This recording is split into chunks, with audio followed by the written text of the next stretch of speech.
മലയാളം, തമിഴ്, തെലുങ്കു, ഹിന്ദി ഉൾപ്പെടെ വിവിധ ഭാഷകളിലായി 100-ലധികം സിനിമകൾ അഭിനയിച്ച് തന്റേതായൊരു സാമ്രാജ്യം പടുത്തുയർത്തിയ പൃഥ്വിരാജിന്റെ ആസ്തി എത്രയാണെന്നറിയാമോ? മലയാളം, തമിഴ്, തെലുങ്കു, ഹിന്ദി ഉൾപ്പെടെ വിവിധ ഭാഷകളിലായി 100-ലധികം സിനിമകൾ അഭിനയിച്ച് തന്റേതായൊരു സാമ്രാജ്യം പടുത്തുയർത്തിയ താരമാണ് പൃഥ്വിരാജ് സുകുമാരൻ. അഭിനയത്തിൽ മാത്രം ഒതുങ്ങുന്നതല്ല പൃഥ്വിരാജിന്റെ കരിയർ. സംവിധാനം, നിർമ്മാണം തുടങ്ങിയ മേഖലകളിലും പൃഥ്വി തന്റേതായ കയ്യൊപ്പ് പതിപ്പിച്ചിട്ടുണ്ട്. ക്യാമറയ്ക്ക് മുന്നിൽ മാത്രമല്ല പിന്നിലും തന്റെ വൈദഗ്ധ്യം തെളിയിച്ച ഈ നടൻ അതുവഴി ശ്രദ്ധേയമായ വരുമാനം നേടുകയും ചെയ്തു. ഏഷ്യാനെറ്റ് ന്യൂസിന്റെ 2023 റിപ്പോർട്ട് അനുസരിച്ച് പൃഥ്വിരാജ് സുകുമാരന്റെ ഏകദേശ ആസ്തി $6.5 മില്യൺ ഏകദേശം 54 കോടി രൂപയാണ്. മലയാള സിനിമയിലെ ഏറ്റവും കൂടുതൽ പ്രതിഫലം വാങ്ങുന്ന അഭിനേതാക്കളിൽ ഒരാളാണ് പൃഥ്വിരാജ്. ഒരു സിനിമയ്ക്ക് 4 കോടിക്കും 10 കോടിക്കും ഇടയിൽ പ്രതിഫലം ഈടാക്കുന്നത് എന്നാണ് റിപ്പോർട്ടുകൾ.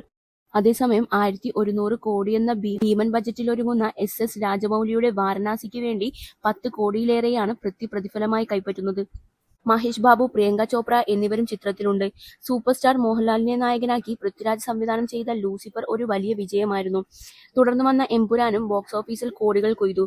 ഏറ്റവും കൂടുതൽ കളക്ഷൻ നേടിയ മലയാള ചിത്രങ്ങളുടെ പട്ടികയിൽ 2ാം സ്ഥാനത്താണ് എമ്പുരാന്റെ സ്ഥാനം. പൃഥ്വിരാജും ഭാര്യ സുപ്രിയ മേനോനും ചേർന്ന് സ്വന്തമായി ആരംഭിച്ച നിർമ്മാണ കമ്പനിയാണ് പൃഥ്വിരാജ് പ്രൊഡക്ഷൻസ്. ഈ കമ്പനി ഇന്ന് ഹിറ്റ് സിനിമകളുടെ നിർമ്മാതാക്കളായി വളർന്നിരിക്കുകയാണ്. ഡ്രൈവിംഗ് ലൈസൻസ്, കടുവ തുടങ്ങിയ ജനപ്രിയ സിനിമകളുടെ നിർമ്മാണത്തിന് പിന്നിൽ പൃഥ്വിരാജ് പ്രൊഡക്ഷൻസ് ആയിരുന്നു. സിനിമയ്ക്ക് പുറമെ പരസ്യമേഖലയിലും മിന്നും താരമാണ് Prithviraj. Kalyan Silks, Asset Homes തുടങ്ങിയ പ്രമുഖ ബ്രാൻഡുകളുടെ ബ്രാൻഡ് അംബാസിഡർ കൂടിയാണ് പൃഥ്വിരാജ്. കൊച്ചിയിലെ ആഡംബര ഫ്ളാറ്റ് കൂടാതെ മുംബൈയിലെ ബാൻഡ്ര പാലിഹിൽ പ്രദേശത്ത് പരിശ്രം ബൈ റുസ്തംജി കോംപ്ലക്സിൽ 17 കോടി വിലമതിക്കുന്ന ആഡംബര അപ്പാർട്ട്മെന്റും പൃഥ്വി സ്വന്തമാക്കിയിട്ടുണ്ട്.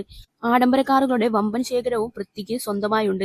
4.22 കോടി വിലയുള്ള ലംബോർഗിനി ഉറൂസ്, 3.30 കോടി വില വരുന്ന ഐക്കോണിക് 0001 എന്ന ലൈസൻസ് പ്ലേറ്റുള്ള മെഴ്സിഡസ് AMG G63, 2.45 കോടി രൂപയുടെ വിന്റേജ് മോഡലായ റേഞ്ച് റോവർ വോഗ്, 2.30 കോടിയുടെ ലാൻഡ് റോവർ ഡിഫൻഡർ 110, 1.96 കോടിയുടെ പോർഷെ എന്നിവ പൃഥ്വിയുടെ വാഹനശേഖരത്തിലുണ്ട്.